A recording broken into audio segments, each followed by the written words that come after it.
dengan kalau tadi kan tentang kemampuan atau kompetensi istilahnya ya. Yang kedua itu tentang motivasinya. Kok orang-orang itu di tim saya semangatnya atau rasa memiliki kok nggak sama dengan saya Pak ya gitu. Harus didorong, kalaupun diberi pekerjaan yang 1, 2, 3 ya itu saja yang dilakukan gitu kan, nggak mau melakukan yang lebih banyak, inisiatifnya kurang. Nah seperti itu yang kedua. Yang ketiga itu tentang turnover, keluar masuknya kenceng gitu ya, baru setahun atau bahkan hitungan bulan atau hitungan hari gitu Pak ya, baru bergabung sudah keluar lagi. Nah, apakah sebetulnya yang disampaikan tadi adalah masalah? Atau itu sebetulnya dampak? Ya, itu terjadi karena dampak, karena sesuatu yang dilakukan masalah yang lain gitu ya, penyebabnya itu yang lain sebetulnya, sehingga itu menjadi dampak. Nah, ini salah satu bagaimana kita perlu mengukur tadi, dan itu ada menjadi bagian dari.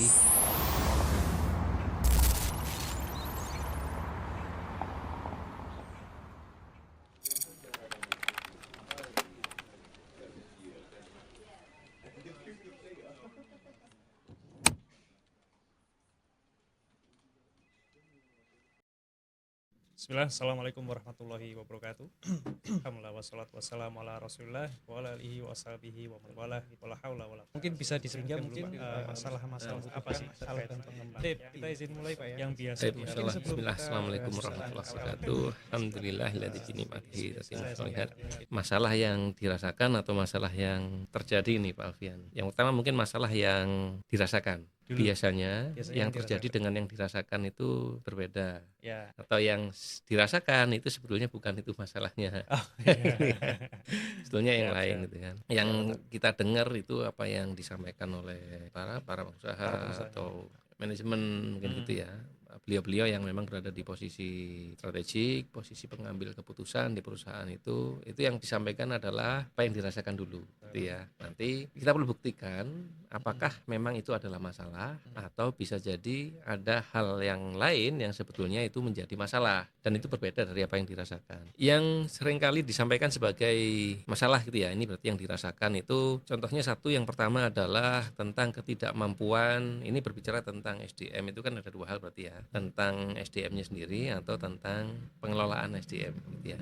Kita hari ini kan lebih banyak di SDM-nya. Kalau pengelolaan tuh nanti yang kita bahas di layar ini ya. Tentang SDM sendiri sering disampaikan bahwa yang pertama tentang kemampuan. Ini karyawan saya, tim saya, gitu ya, nggak begitu cakap, nggak begitu mampu untuk menyelesaikan tugas yang diberikan, gitu ya. Entah itu dalam ukurannya apa, lambat bekerjanya atau kualitas kerjanya yang nggak sesuai dengan yang diharapkan, gitu ya. Atau kemampuan-kemampuan yang lain, gitu ya. Baik dari sisi teknis atau dari sisi kemampuan yang berhubungan dengan struktural jabatan ya, sebetulnya sudah di supervisor atau di manajer gitu ya, tapi yang dikerjakan masih teknis mulu Pak gitu, padahal seharusnya posisinya manajer gitu kan. Nah seperti ini. Kemudian masalah lain yang disampaikan adalah tentang, ini juga umum nih, berhubungan dengan kalau tadi kan tentang kemampuan atau kompetensi istilahnya ya. Yang kedua itu tentang motivasinya.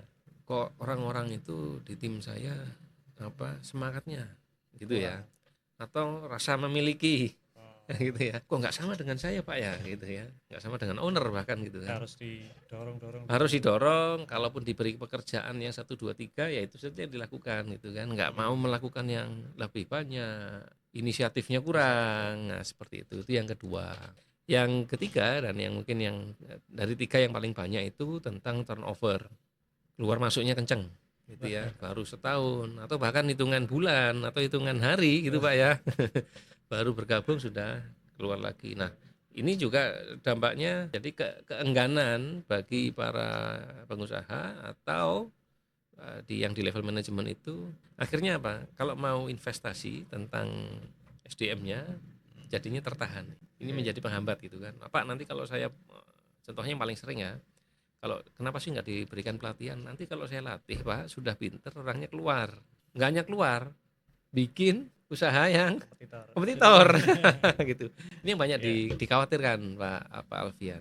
Tiga hal ini yang termasuk paling sering gitu ya. Apakah itu masalahnya? Nah nanti kita perlu pecahkan. Nah, Ziko Transform Roadmap itu kan salah satunya adalah bagaimana kita define gitu ya, bagaimana kita menguraikan, bagaimana kita memvalidasi apakah sebetulnya yang disampaikan tadi adalah masalah atau itu sebetulnya dampak. Ya, itu terjadi karena dampak, karena sesuatu yang dilakukan, masalah yang lain gitu ya. Penyebabnya itu yang lain sebetulnya. Sehingga itu menjadi dampak. Nah, ini salah satu bagaimana kita perlu mengukur tadi, dan itu ada menjadi bagian dari tahapan-tahapan yang dilakukan di Zico Transform Roadmap. Apa mungkin sama seperti ini, Pak? Kadang itu pernah dengar orang nyeri itu jantungnya. Ternyata problemnya di gigi, Pak. Itu dampak ya. Karena ini kalau kalau tentang kesehatan biasanya kepikiran dulu kan ya. Pikiran itu kan pemicu banyak masalah gitu ya. Sakitnya di sini gitu ya. Padahal ternyata karena masalahnya apa, telat makan. Itu penyebabnya gitu kan. Kalau begitu diberi makan kenyang sudah hilang. beres ya. Iya, gitu sama tadi ya. Katanya jantung. Jadi pain-nya atau rasanya yang dirasakan tentu di situ gitu ya. Betul, belum tentu itu sakitnya. Samanya kalau kita pakai analogi yang kesehatan tadi ya. Kita ke dokter pun gejala ya yang kita rasakan, kita sampaikan ke dokter, maka dokter itu akan periksa dulu.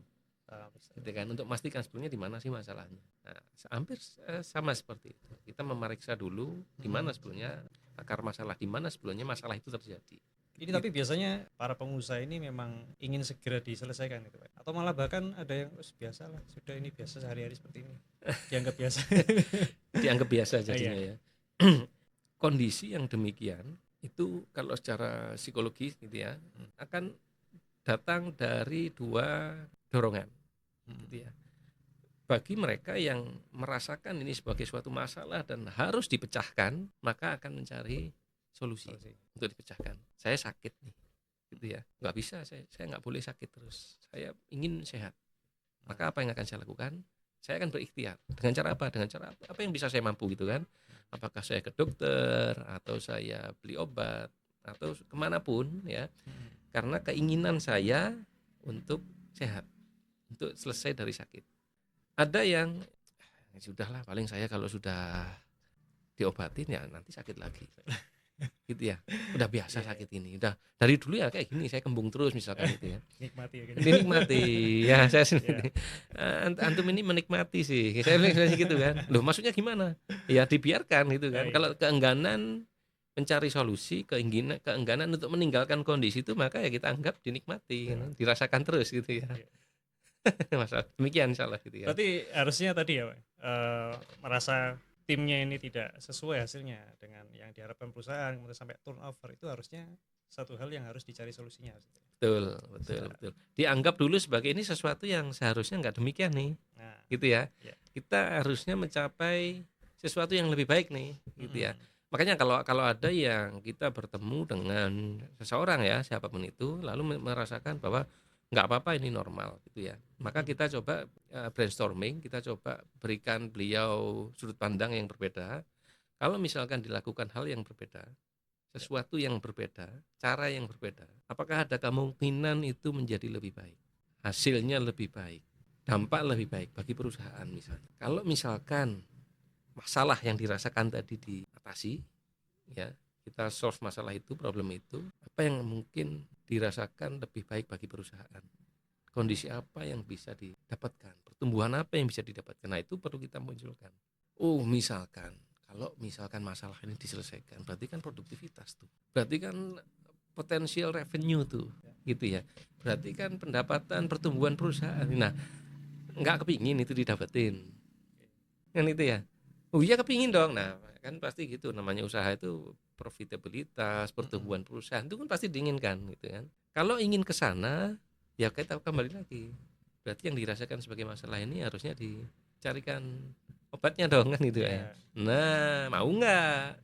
Pada kenyataannya banyak yang menikmati atau mencari solusi. Akhirnya ya sudah gini aja gitu ya. Mungkin latar belakangnya kita tidak mengetahui ya latar belakang tepatnya ya. Mungkin sudah mengusahakan, sudah berikhtiar, nggak ketemu gitu ya. Sudah mengeluarkan biaya yang cukup besar, masih juga kembali pada masalah tadi yang dirasakan tadi, sehingga ya sudahlah, saya begini saja gitu ya. Sudah mencari, sudah berikhtiar ya, kita husnuzon dulu ya. Sudah berdoa, mengusahakan banyak cara, tapi tetap di kondisi yang itu. Barangkali demikian. Atau juga ya memang dari awal ya sudahlah, saya mengalir istilahnya gitu ya. Ya, saya ngikutin yang ada aja gini, dirasakan. Padahal sebenarnya kalau itu dibiarkan bisa menimbulkan hal yang lebih kompleks gitu ya. Bisa menimbulkan hal yang lebih kompleks, iya. Bisa lebih buruk, bisa. Atau setidaknya stagnan bisa jadi. Stagnan, Gitu ya. Kan antara stagnan atau turun gitu kan. bahkan turun. Iya, bahkan turun gitu kan. Kalau naik Allahu alam gitu ya. Itu kemudahan dari Allah, petunjuk dari Allah gitu kan.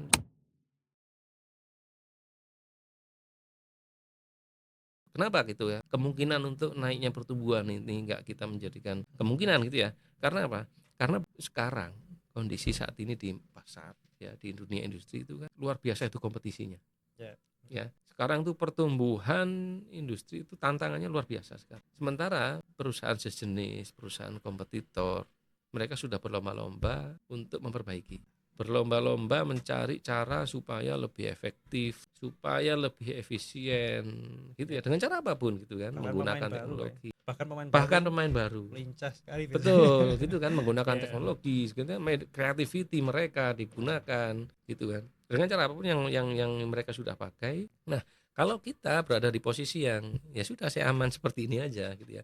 Mungkin sebulan, 2 bulan, setahun masih mendapatkan itu kan. Tahun depan kemungkinannya seperti apa? Dengan kondisi asumsi kondisi yang sama, masalah yang kita biarkan seperti itu. Mungkin kita sebetulnya sedang menunggu munculnya kompetitor yang lebih kuat. Gitu ya, yang nanti muncul selesai gitu. Itu yang berbahaya bagi kita gitu kan. Sementara kita tidak melakukan ikhtiar ya untuk perbaikan.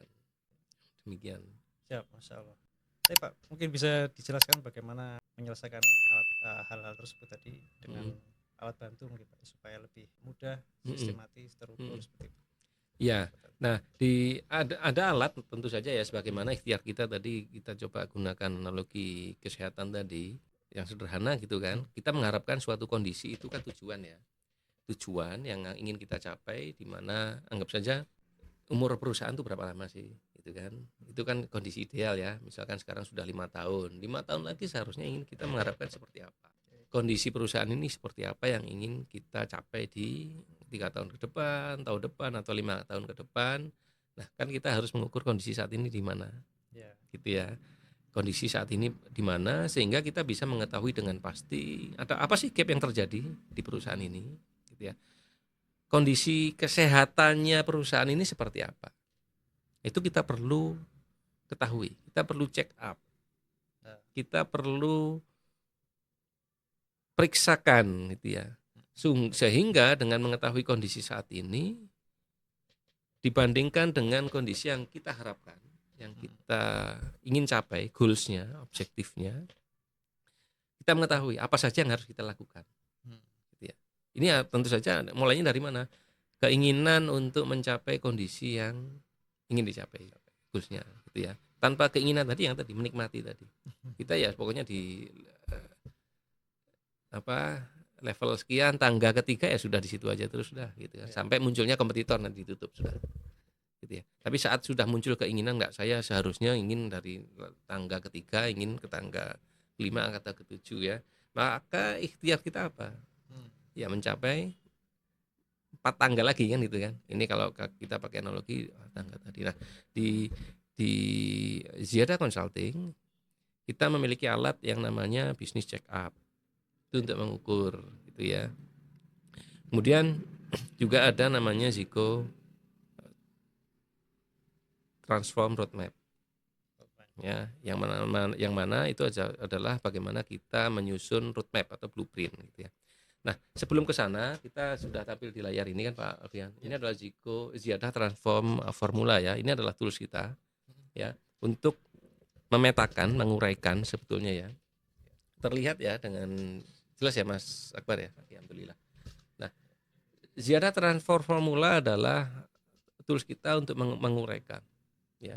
Di sana ada 3 bagian utama ya. Yang pertama adalah ketakwaan. Ya, ini merupakan fondasi ya, adalah usaha, pekerjaan atau apapun itu dilandasi dengan ketakwaan, karena dari sinilah kita mengharapkan kemudahan dari Allah. Kita mengharapkan ridho dari Allah atas semua kegiatan kita ya. Kerjaan kita ini wasilah gitu kan, kita sedang mencari amal.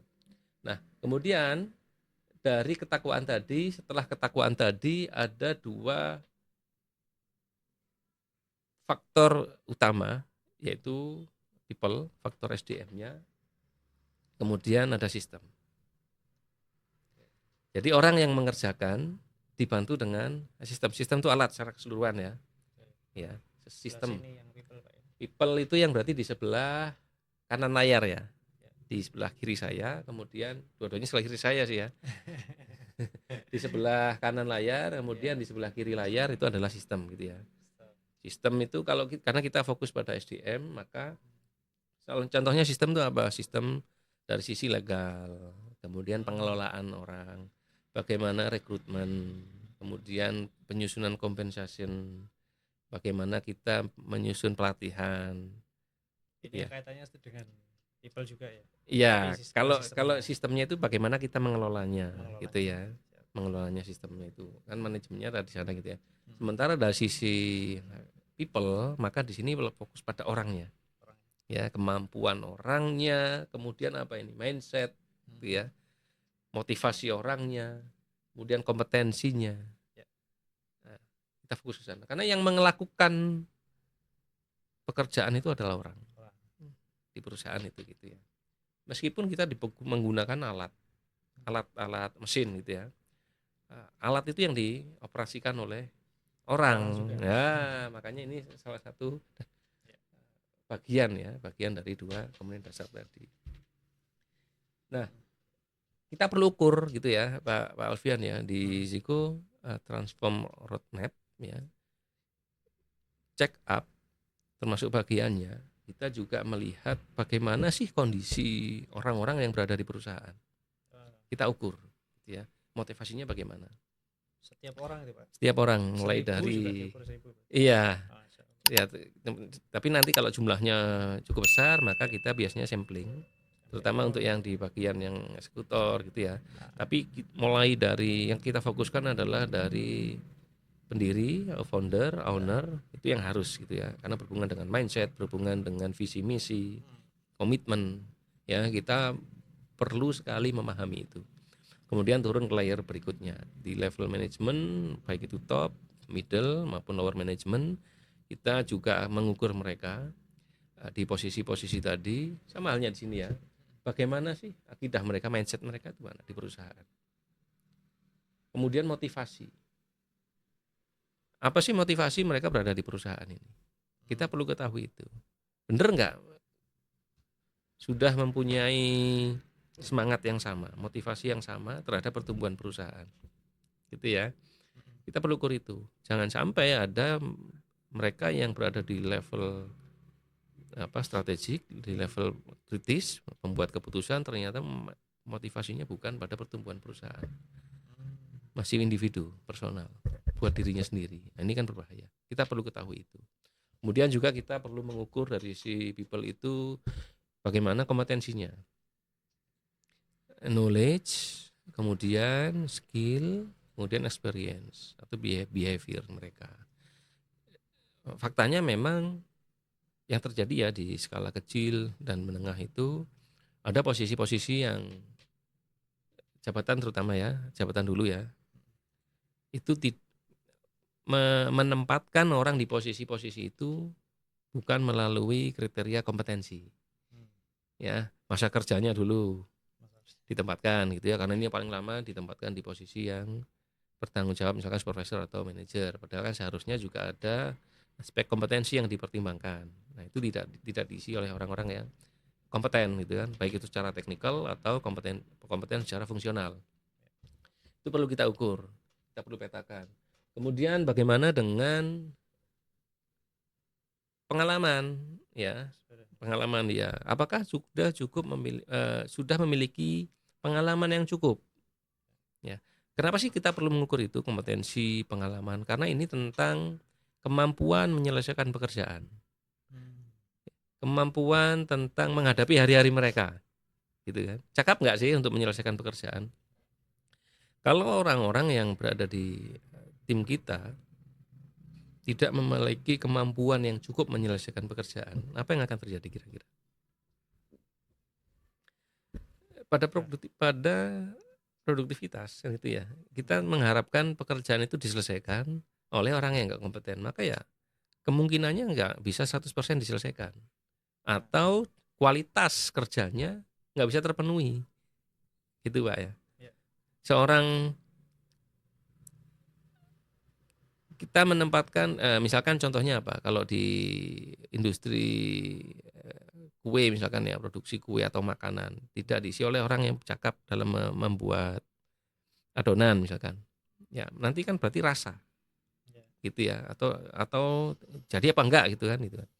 Kalau industri lain, mesin misalkan, ya itu berbahaya malah itu kan. Ini berhubungan dengan keselamatan kerja. Ya, mempekerjakan seseorang yang nggak punya pengalaman tiba-tiba langsung disuruh mengoperasikan mesin, ya, itu berbahaya, bisa berdampak pada keselamatan kerja. Nah, seperti itu tadi tentang kompetensi. Kemudian juga di Ziyadah Transform Formula juga di sana disebutkan tentang tim. People berarti secara individu, ya, secara individu. Motivasinya apa secara individu, kenapa saya berada di sini, apa yang saya cari gitu kan. Kompetensi itu berarti tadi saya ulang lagi ya, saya mampu nggak melakukan pekerjaan saya dengan baik gitu kan. Kalau tim bagaimana? Kalau tim maka hubungan antara individu tadi, ya, antara fulan A dengan fulan B, C dan D tadi kompak enggak? Bagaimana mereka bisa dengan kemampuan yang mereka miliki itu bisa saling bekerja sama, ya. Pinter, tapi nggak bisa kerja sama.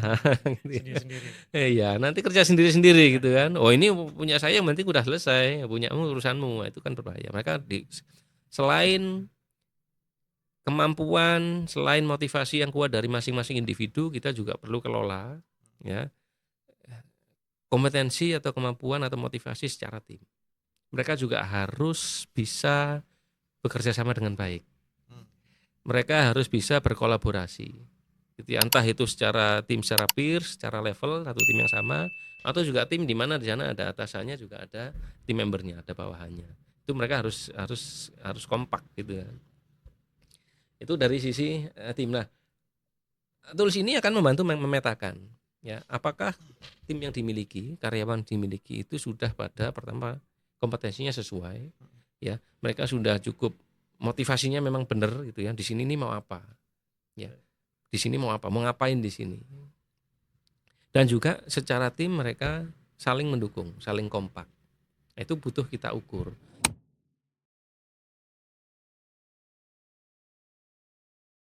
Nah, dampaknya apa? Dampaknya terhadap tadi yang roadmap yang kita sampaikan tadi. Bayangkan kalau perusahaan ini sudah menentukan rencana pertumbuhan 3 tahun atau 5 tahun. Itu bukan waktu yang cepat. Ya, itu bukan waktu yang cepat karena yang melaksanakan sehari-hari ini mereka harus bertemu setiap hari, mereka harus bekerja setiap hari, menyelesaikan tantangan-tantangan, mereka harus berkoordinasi setiap hari selama sekian tahun tadi.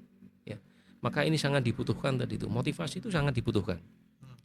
Mereka harus kuat, gitu ya, semangatnya kuat. Memang teorinya mungkin teorinya grafis gitu ya. Kita tahun kedua akan bertumbuh sekian. Itu di atas kertas gitu kan. Yang mereka hadapin nggak sehalus garis yang akan ada di layar gitu kan ya. Mereka akan sangat dinamis tuh menghadapi tantangan setiap hari. Gitu ya. Bahkan mungkin gini, terhadap tantangan yang dihadapin itu mereka mungkin akan muncul adanya konflik di sana. Ya. Perbedaan pendapat, perbedaan sudut pandang, saling ingin memberikan solusi atau justru adanya pro dan kontra itu akan dihadapi. Maka kondisi-kondisi ini diperlukan orang-orang yang punya motivasi yang kuat, ya. Kemudian kompetensi untuk menyelesaikan pekerjaan, juga kekompakan di dalam tim tadi. Inilah yang harus kita periksa, kita ukur, kita cari tahu di mana levelnya. Sehingga saat sudah mengetahui kondisi saat ini seperti apa, kemudian kita hubungkan antara kondisi saat ini dengan yang ingin kita tuju tadi, kita bisa mulai meramu langkah-langkah apa saja sih gitu ya yang perlu kita jalankan, langkah-langkah apa yang perlu kita rencanakan ya, selama sekian tahun ke depan secara bertahap gitu tentu saja itu. Nanti tinggal dihubungkan dengan di bagian sistemnya. Ya, apa yang belum, misalkan kalau tadi saya sebutkan tentang legal ya, saya sebutkan tentang legal karena di skala kecil dan menengah itu legal menjadi sesuatu yang masih belum diimplementasikan oleh beberapa perusahaan gitu ya. Pemenuhan terhadap ketenagakerjaan ya atau administrasinya seperti itu kan kita temukan masih belum dijalankan. Nanti perlahan-lahan kita coba selaraskan gitu ya secara pertumbuhan kemampuan mereka juga diimbangi dengan pertumbuhan secara pemenuhan dari sisi legal administrasinya. Jadi sama-sama diungi. Nah, ini juga menjadi ya sistem ini juga kan nanti menjadi satu tantangan ya karena ini berhubungan dengan adaptasi, berhubungan dengan kebiasaan tuh implementasi sistem itu berhubungan dengan kebiasaan. Oh dulu nggak ada SOP aja jalan Pak kan itu ya. Dulu nggak ada aturan bisa jalan. Nah ini kan adaptasi perlu kita juga perlu menanamkan pada sisi mindset yang akan kita capai 3 tahun ke depan ini sesuatu yang berubah loh ya, sesuatu yang lebih besar loh ya. Dan kita akan implementasikan sistem loh ya, gitu ya. Maka mindset dari tim juga perlu ditanamkan. Kita akan menghadapi perubahan nih. Harus siap nih menghadapi perubahan gitu ya. Yang dulu mungkin contohnya apa kalau sistem itu ya? Mungkin kehadiran ya, kalau dulunya kehadiran itu nggak dicatat, mulai sekarang nanti akan dicatat kehadiran dengan software misalkan gitu ya. Ini kan pasti ada penolakan, ada gitu ya. Nah, itu kita harus mulai tanamkan. Nah, ini perlu kita ketahui dulu. Tadi yang saya sebutkan, kemudian dari kondisi yang ada tadi kita mulai susun tuh. Apa saja yang akan kita mulai implementasikan bertahap. Seperti itu dari penggunaan Ziyadah Transform Formula. Pilar yang lain. Ya, kalau yang ada di layar ini yang kita tampilkan ini kan sekarang secara mendasar ya Pak Alfian ya. Nanti masing-masing pilar dari penjualan, pemasaran, human capital, kemudian keuangan dan operation itu masing-masing sebenarnya ada sisi human juga gitu ya. Maka nanti kita akan pecahkan khusus di human capital saja. Ya. Di sistemnya human capital apa? Kita kan legal dulu ya. Nanti ada dari sisi legal itu pemenuhannya bagaimana, kemudian dari sistem rekrutmen kalau dari SR itu kan bagaimana cara kita merekrut karyawan itu seperti apa sih? Itu kita perlu cari tahu. Kemudian pengembangan karyawan bagaimana? Kemudian bagaimana kita mengelola pertumbuhan ya, development di perusahaan itu seperti apa gitu ya. Nah, nanti kita sesuaikan. Ya, karena tentu berbeda antara perusahaan yang memiliki karyawan di bawah 10 sampai 20, 30 ke atas. Itu bagaimana kita menyusun tadi kan tentu sangat berbeda.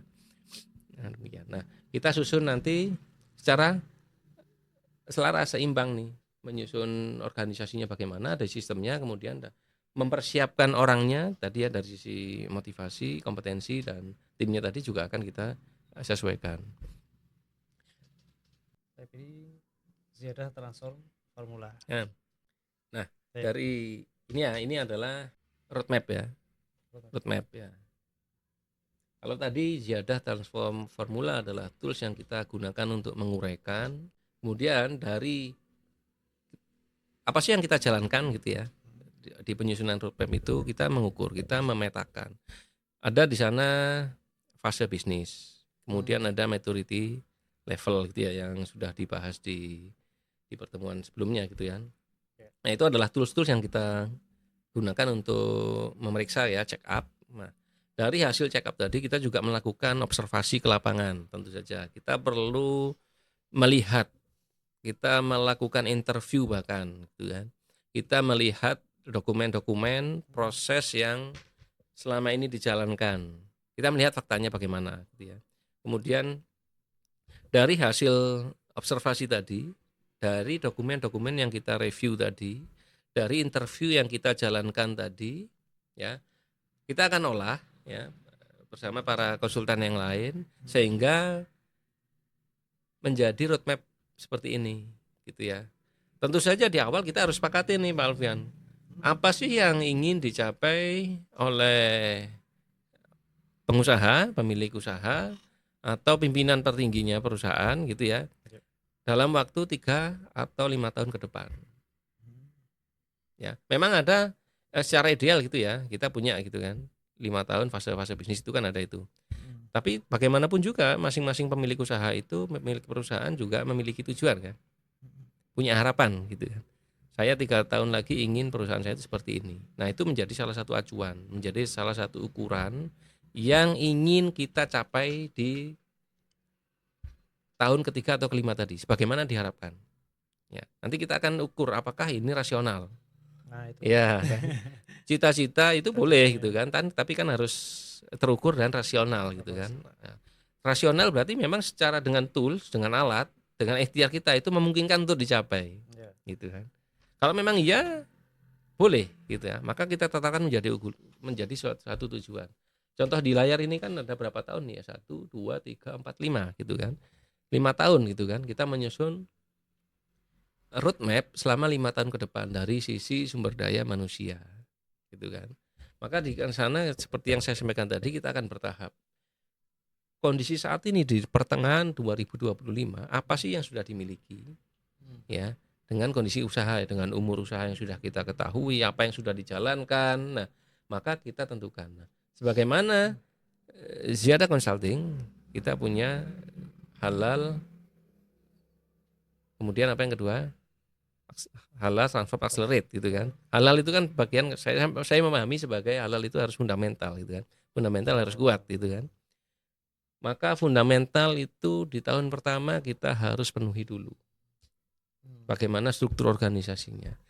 Bagaimana pemenuhan terhadap administrasi ketenagakerjaan. Ya, ini bagaimana pemenuhannya terhadap kondisi saat ini. Ya. Peraturan perusahaan itu sering kita temui ya dimiliki oleh perusahaan. Punya perusahaan tapi nggak punya peraturan. Sehingga apa masalahnya, apa dampaknya? Kalau kita mengeluhkan sesuatu gitu ya, kan harus ada atas dasarnya, ada dasarnya gitu. Ini karyawan saya nggak tertib Pak. Tertib itu atas dasar apa? Apa yang dilanggar? Gitu ya. Itu kan berarti kan harus ada peraturan yang dibuat. Nah, kemudian itu juga nanti peraturan perusahaan itu banyak sekali. Bagaimana dengan seragam? Inginnya seragam tapi nggak disediakan seragam, kan gitu ya, banyak ya. Atau bahkan nanti pada hak-hak karyawan. Ya, di sana kan mencantumkan hak karyawan dan kewajiban karyawan. Maka di sini dibutuhkan adanya peraturan perusahaan di samping memang menjadi ditentukan oleh pemerintah gitu ya, pemerintah di negara Gaji, kita. lembur, gitu. Betul, semua perusahaan yang sudah memiliki karyawan sekian, 10, lebih dari 10 itu harus memiliki peraturan perusahaan dan itu didaftarkan. Maka ini harus kita miliki. Ini menjadi acuan. Dan kita ngomongin secara logis ya, menghabiskan waktu kalau setiap hari harus ngomongin tentang peraturan-peraturan secara verbal. Gitu ya. Maka tetapkan menjadi dokumen sehingga ini tinggal siapapun yang nanti ditugaskan, jika di sana ada level manager atau siapapun tinggal mengikuti peraturan itu. Ya, peraturan harus dimiliki, kemudian apa contohnya, bahkan fundamental itu visi misi. Ini penting. Ini secara kalau kita lihat dari sisi orientasi atau motivasi. Ada riset secara global ya yang pernah saya baca. 85% orang karyawan itu tidak memahami tujuan perusahaan. 85%. Berarti hanya 15% yang mengetahui. Ya, tujuan perusahaan itu mau kemana itu tidak diketahui. Yang penting apa? Maksudnya apa? Ya pokoknya saya datang, saya diberi tugas itu saya kerjakan. Apa kata bos? Apa kata? Gitu ya. Apa yang diperintahkan itu saya lakukan. Ya, apapun tujuannya mau kemana saya nggak paham gitu ya. Apakah mereka salah? Yang terjadi adalah kenapa seperti itu? Kita fokusnya gitu ya. Kenapa itu terjadi? Karena kurangnya exposure itu ya. Karena kurangnya kesempatan atau bahkan ketidakmauan para pemimpin di perusahaan untuk menyampaikan itu. Tujuan perusahaan itu dianggap hanya di ranah manajemen, ranah tingkat atas saja. Yang di bawah itu cukup melakukan eksekusi saja. Rahasia itu. Ya, dianggap tidak perlu mungkin gitu ya. Karena kan pasti ditampilkan misalnya gitu kan. Nah, sementara apa sih dampaknya ke karyawan sebetulnya? Kalau orang itu memahami kemana arah perusahaan, ya, ini akan menimbulkan dorongan bagi mereka untuk melakukan lebih baik. ya. Mengingatkan contohnya, Pak kita ini kemarin kita membahas tentang syaja'ah kemarin ya. Ya, syaja'ah keberanian gitu kan. Mengingatkan pada sesuatu yang tidak benar gitu kan, tidak pada jalurnya. Kita ambil satu contoh itu. Bagaimana mereka akan mengingatkan kalau tidak mengetahui arah perusahaan tujuan. Iya, Pak kita ini sedang keluar dari tujuan kita. Kita tidak tahu dari siapa di antara tim kita yang Allah berikan petunjuk. Kita nggak tahu gitu kan. Apakah hanya dari top management saja? Apakah dari orang-orang yang kita pilih saja tertentu? Bisa jadi dari siapapun. Ya, di level yang eksekusi misalkan, atau bahkan di level yang kita tidak harapkan, kita tidak anggap mereka akan menyampaikan, mengingatkan itu gitu kan. Ya, bisa jadi Allah berikan petunjuk melalui dia gitu kan.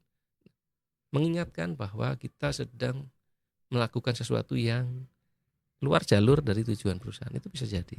Visi misi tadi Pak. Visi misi contohnya, tujuan itu kan visi misi ini kan tujuan yang besar gitu kan. Yang belum punya juga banyak Pak. Visi misi yang belum punya juga banyak. Dianggap formalitas itu gimana Pak? Visi misi, budaya, peraturan perusahaan.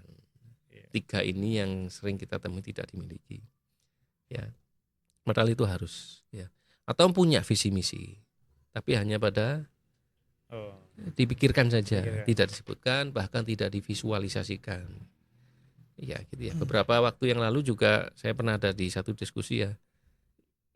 Masalah saya kembali lagi ya. Masalahnya itu budaya kita nggak dijalankan Mas, gitu ya. Saya ingin budaya perusahaan itu seperti ini. Saya tanya, budayanya apa? Dia memikirkan agak perlu waktu yang cukup lama, sekian menit bahkan ya, untuk menjawab ini loh budayanya. Saya tanya lagi, kenapa perlu waktu untuk menyampaikan budaya? Padahal budaya itu kan seharusnya sesuatu yang sudah ditunjukkan gitu kan.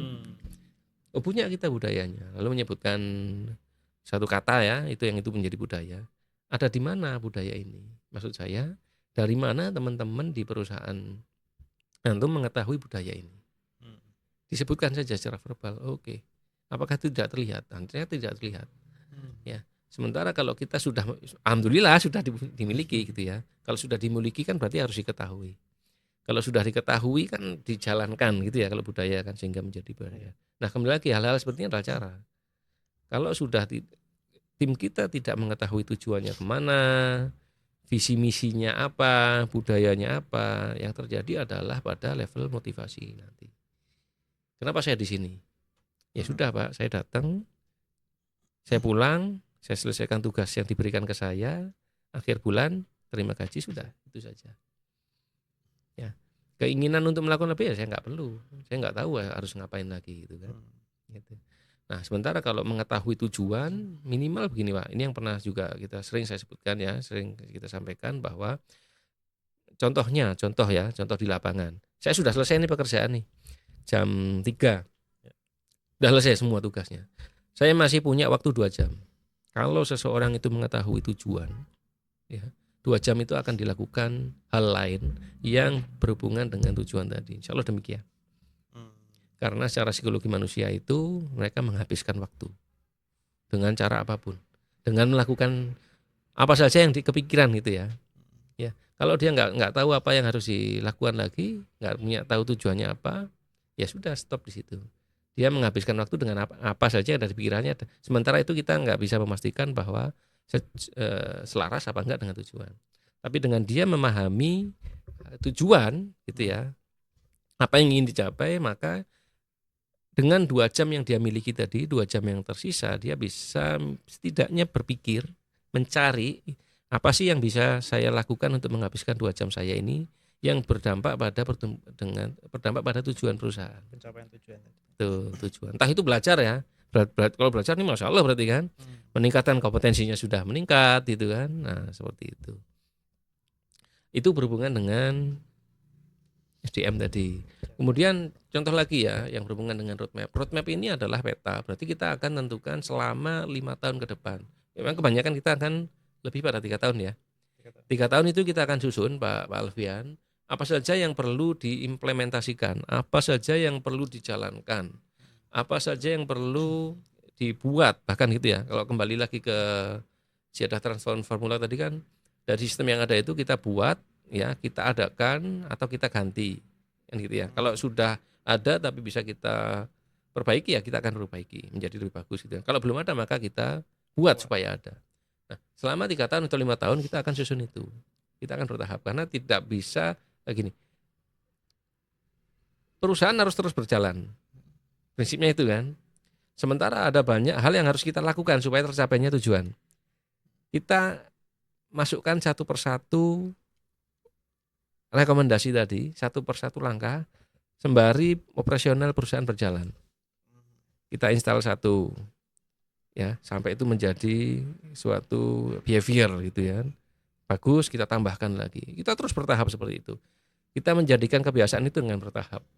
Tidak serta-merta semuanya dibuat langsung dijalankan. Kan itu akan sulit ya, sulit merubah segitu banyak. Makanya kita bertahap. Kita susun selama waktu yang disepakatin. Tadi 5 tahun atau 3 tahun bertahap gitu ya. Nanti dari sisi people tadi, kemampuan, motivasi orang gitu ya, kita selaraskan dengan instalasi sistem, dengan implementasi sistem. Gitu ya. Contohnya sudah mulai di sini sistem rekrutmen di tahun kedua, gitu ya. Yang sekarang nggak apa-apa sudah, karena kan orangnya sudah ada gitu kan. Kita belum mau merekrut gitu kan. Tahun ini kita nggak ada rencana untuk merekrut, maka sistem rekrutmen nggak perlu kita implementasikan di tahun ini. Tahun kedua saja. Sekarang kita fokus pada fundamental dulu.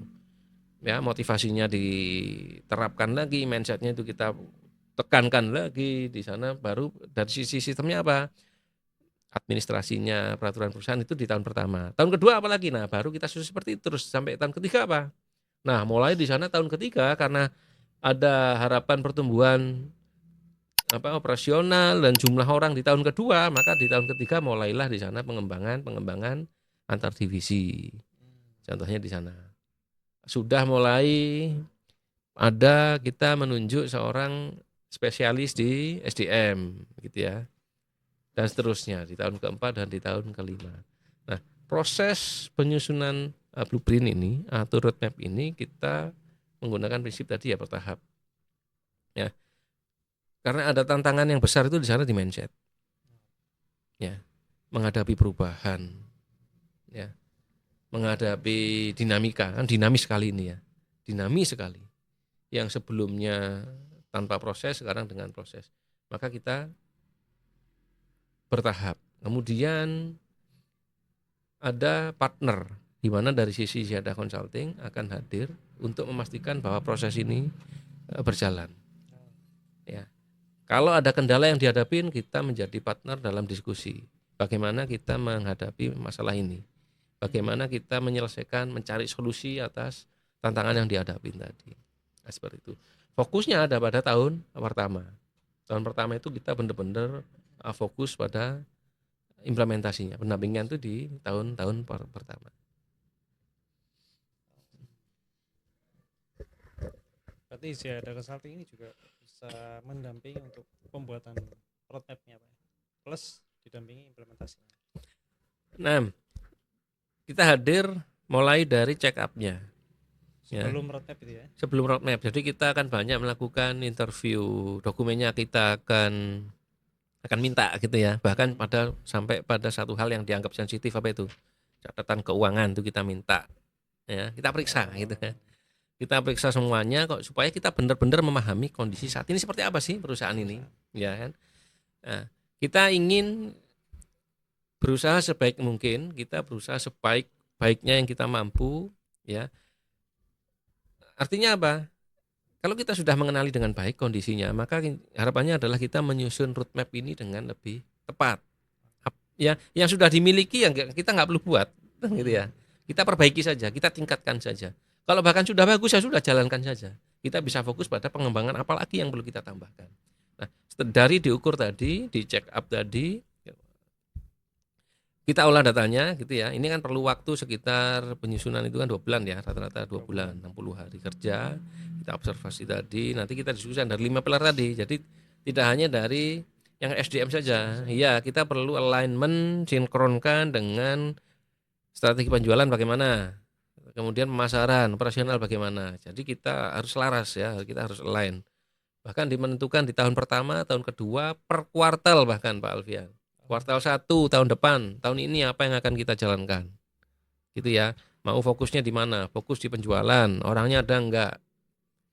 Enggak, maka harus nambah orang misalkan itu ya. Maka dari sisi SDM juga bagaimana kita bisa mencari orang yang untuk mengisi posisi ini. Di posisi apa?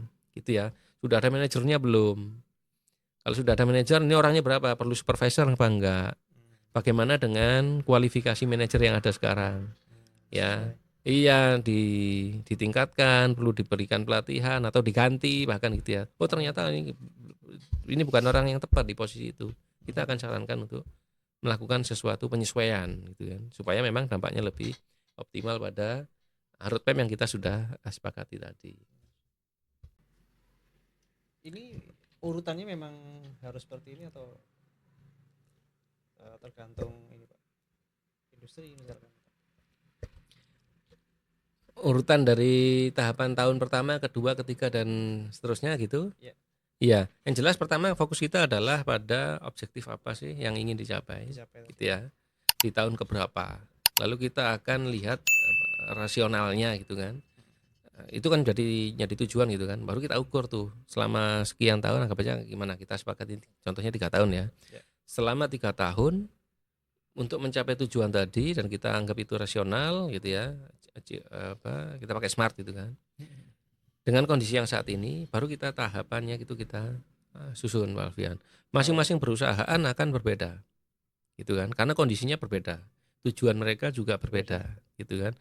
Resource yang mereka miliki berbeda. Fokus yang dimiliki juga berbeda. Ya, makanya benar-benar kita blueprint itu tidak bisa satu template. Ini punya template gitu ya. Silahkan dijalankan.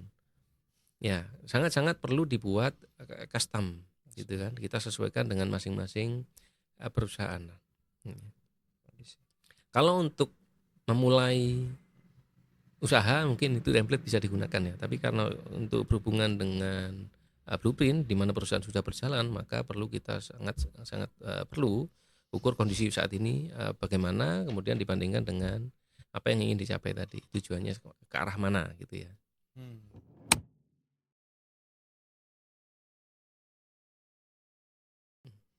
Ini kapan baiknya dimulai digunakan Pak? Pada ketika perusahaan umur berapa, kemudian misalkan di awal tahun atau di akhir tahun atau seperti apa? Kapan perlu menyusun roadmap gitu ya pertanyaannya ya. Yang pertama saat sudah mulai merasakan bahwa perusahaan ini seharusnya bertumbuh gitu ya. Karena kalau bapak-bapak atau ibu-ibu yang punya memimpin perusahaan tapi merasakan saya begini-gini aja sudah cukup, maka nggak perlu roadmap. Karena nanti komitmen pada pelaksanaannya nggak ada nanti. Itu yang sayang gitu kan. Nggak ingin bertumbuh, makanya nggak perlu buat roadmap. Maka saat sudah mulai menginginkan adanya pertumbuhan perusahaan, disitulah awal diperlukannya penyusunan roadmap. Roadmap ini kan peta, gitu kan. Roadmap ini kan jalur mana yang akan saya ambil, gitu ya. Dengan kendaraan apa saya ingin menuju ke sana, titik mana yang ingin saya capai, kan gitu ya. Kota mana sih, gitu kan kalau kita sering menggunakan analogi peta. Saat sudah menginginkan adanya pertumbuhan, maka disitulah diperlukannya adanya roadmap.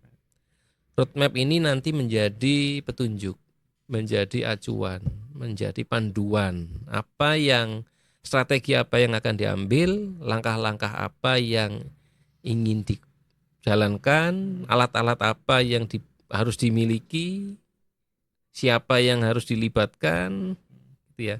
Semangat apa yang harus ditanamkan, gitu, apa yang harus disampaikan kepada timnya setiap hari dan sebagainya. Gitu ya. Sumber daya apa saja yang dia butuhkan. Nah, kalau sudah dimulai segera jangan menunggu tahun depan gitu ya. Namun kalau dibilang kalau tadi pertanyaan kapan sih idealnya, perusahaan itu setiap akhir tahun miliki satu agenda yang kita sebut rapat kerja tahunan, itu kan di akhir tahun. Mudah-mudahan sudah memiliki rapat kerja itu ya tahunan, di mana di sana tempat untuk membuat rencana tahunan perusahaan itu kan, tahun depan mau apa. Maka roadmap bisa menjadi salah satu acuan, alat bantu gitu kan. Dalam Rapat kerja. Jadi di rapat kerja itu sekaligus menjadi kick off. Kita tahun depan mau ngapain ini gitu kan. Roadmap itu kan tadi ya sudah kondisi saat ini kan gitu kan. Yeah. Sudah diukur kan. Kemudian rencana gitu kan. Rencana, strategi, alat yang dibutuhkan. Maka saat di kick off-nya itu kan, roadmap kan dimulai dari kick off gitu kan.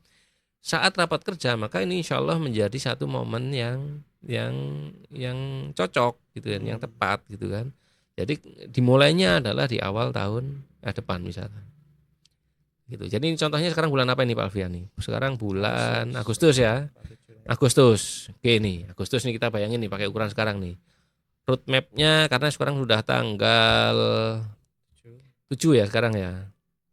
Lalu mulai inisiasi dan sebagainya sehingga awal September lah, kita katakan awal September itu mulai diukur, mulai diperiksa, mulai check up, nyusun roadmap itu kan 2 bulan tuh.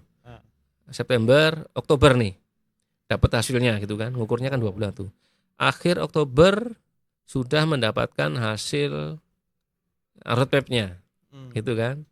Oktober, November itu direview, cocok enggak nih gitu kan, sama tujuan kita cocok enggak ini, dari sisi sumber daya cocok enggak ini. Bulan apa sih biasanya raker itu? November, Desember. Ya, ada yang Januari juga. Ada yang Januari.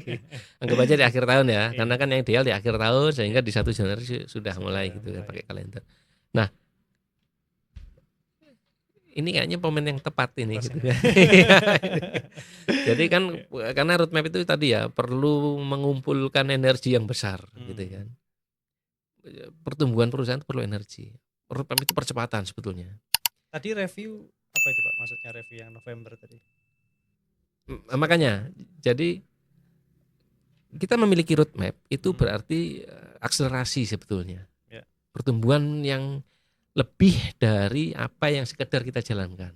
Biasanya. Iya, jadi ada percepatan di sana, percepatan pertumbuhan yang kita harapkan, gitu kan. Berarti di sini kan butuh sumber daya yang lebih, butuh tenaga yang lebih, yang harus kita kumpulkan di awal, gitu kan. Berarti ini kan juga melibatkan nggak hanya 1 orang, gitu kan. Kita perlu melibatkan manajemen tuh, ya siapapun yang dianggap penting di situ kan. Ini perlu waktu mengumpulkan sudut pandang dari semua orang itu, mengumpulkan komitmen, gitu kan. Nah ini perlu waktu, maka itu kita berikan waktu untuk mengambil keputusan tadi kan, bukan keputusan yang ringan gitu kan. Ini yang perlu keputusan yang memang perlu dipertimbangkan dengan matang. Nah itu boleh dipertimbangkan itu gitu kan. Nah saat sudah menjadi kesepakatan, oke ini hasil roadmapnya tadi kan sudah dipegang nih ya, blueprintnya sudah dipegang. Kita bahas di rapat kerja nih, raker tahunan. Nah itu menjadi tepat sehingga waktu menyusun rencana kerja tahun depan 2026 itu ya, itu sudah termasuk dengan hasil dari check up dan penyusunan roadmap tadi. Ya tadi Pak yang November itu review itu seperti apa? Kalau sudah Oktober sudah selesai misalkan. Review itu berarti misalkan ada tidak sesuai gitu ya. Bisa jadi gini, bisa jadi di sana ada penyesuaian gitu kan gitu ya. Jadi waktu yang kembali lagi ya, ini yang berhubungan sesuatu yang percepatan gitu kan tadi kan. Perlu adanya sumber daya yang lebih gitu ya, terutama komitmen ya. Komitmen dari semua gitu kan, mulai dari owner sampai ke level paling bawah, itu mereka semuanya harus berkomitmen pada pertumbuhan perusahaan ini, percepatan ini gitu kan. Kemudian kemudian juga digabungkan dengan strategi-strategi yang lain ya. Nah proses ini perlu adanya diskusi. Ya, kecuali jika memang akan ada kondisi yang cepat sekali gitu ya, diputuskan ya nggak apa-apa saya setuju gitu, ini sudah sesuai gitu kan, kita mulai aja Ya, pada struktur organisasi yang ramping itu memungkinkan. Tapi pada skala menengah yang sudah established gitu ya, struktur organisasinya sudah terjadi di sana, sudah ada beberapa layar, maka ini perlu melibatkan tadi Pak Alfian beberapa bagian tadi untuk ikut memberikan sudut pandang mereka, perlu memberikan kesepakatan. Ini kan perlu waktu yang tidak mungkin tidak sekatu atau dua pertemuan itu bisa disepakati demikian. Masya Allah. Berarti ini waktu yang tepat ini Pak. Bulan Agustus betul. sampai September gini. Supaya aman. Aman, betul. Jadi karena gini, Mulai. kalau misalkan ya kalender kerja itu Januari kan, yang kita off-nya kita kan Januari itu dimulai. Sementara rapat kerjanya Januari. Terus diukurnya Februari atau Maret. Itu kan padahal kan sudah kuartal pertama berarti sudah sesuatu yang di luar agenda kita gitu kan pada penyusunan roadmap ini. Kalau tadi pertanyaannya adalah kapan sih ya? Yang ideal memang ya sebelum rapat kerja itu. Ya jadi karena di rapat kerja kan kalau begitu rapat kerja sudah ketok palu nih. Kita akan jalankan Januari strateginya seperti ini, kemudian investasinya akan seperti ini, pelatihan seperti ini gitu kan. Lalu selang berapa bulan baru disusun roadmap-nya, blueprint-nya. Berarti kan akan ada kemungkinan perubahan strategi, bahkan perubahan tujuan. Kita nggak ke sana, kita mau belok ke arah mana. Nah, ini kan berarti ada sumber daya waktu yang terbuang, gitu. Ada biaya yang terbuang, gitu kan. Itu kan sayang gitu ya. Maka ya berlomba lari. Ya, yang lain sudah lari. Yang lain sudah lari, betul. Masih nunggu betul. Padahal seharusnya telat gitu ya, ketinggalan.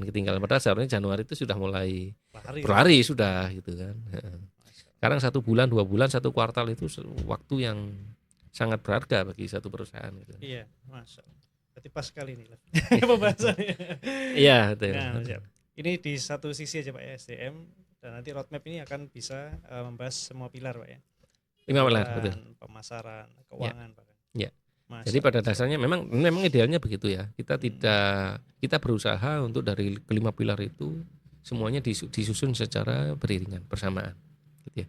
Jadi ada sinergi di sana, ada alignment antara bagian masing-masing pilar, gitu ya.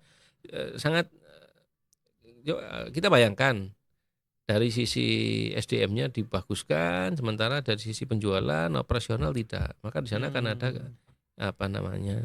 jomplang maksudnya ya. Iya kan, tidak bisa kita salah satunya karena ini berkesinambungan gitu ya. Dari sisi penjualan di sana juga berhubungan dengan keuangan gitu kan. Kemudian penjualan juga didukung juga adanya dengan dari sisi produksi. Peningkatan penjualan juga harus ditingkatkan, diimbangi dengan kapasitas produksi seperti itu. Penjualan juga harus diimbangi, peningkatan penjualan diimbangi dengan peningkatan kegiatan pemasaran seperti itu. Berarti juga semuanya bersinergi gitu kan. Karena memang 5 pilar ini adalah apa yang kita hadapi di perusahaan setiap hari. Masya Allah, ini menarik sekali ini. Tapi ini karena waktu sudah habis ternyata Pak. Masya Allah, sayang sekali. Nah ini untuk Sobat Siko, pengusaha muslim yang mungkin tertarik ya selanjutnya tentang roadmap ya. Jadi kita juga ada ini Pak ya, tulis tersendiri ya, Siko Transform Roadmap ya. Siko Transform Roadmap. Yang di situ juga bahkan ada pilar syariat ya Pak. Nah betul. Masalahnya yang mungkin lain dari yang yang dimiliki syariat. Sisi syariat juga tadi untuk mungkin menjaga ketakwaan tadi. Ketakwaan betul. Di perusahaan tetap atau organisasi tetap berjalan di atas pondasi ketakwaan. Betul. Yang ingin informasi selengkapnya mungkin bisa menghubungi admin ya, Ziarah Consulting ya. Mumpung ini pas sekali momennya supaya kita segera perusahaan bisa nanti segera berlari di bulan Januari mencapai tujuan dari perusahaan atau organisasi.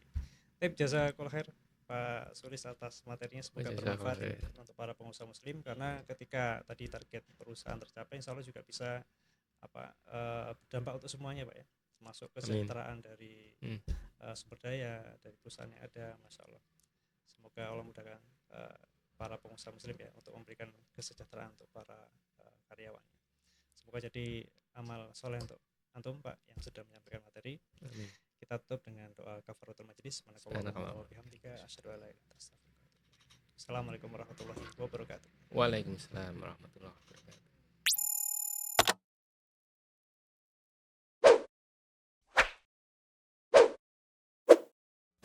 Startup Transform Accelerate Ziyadah Consulting.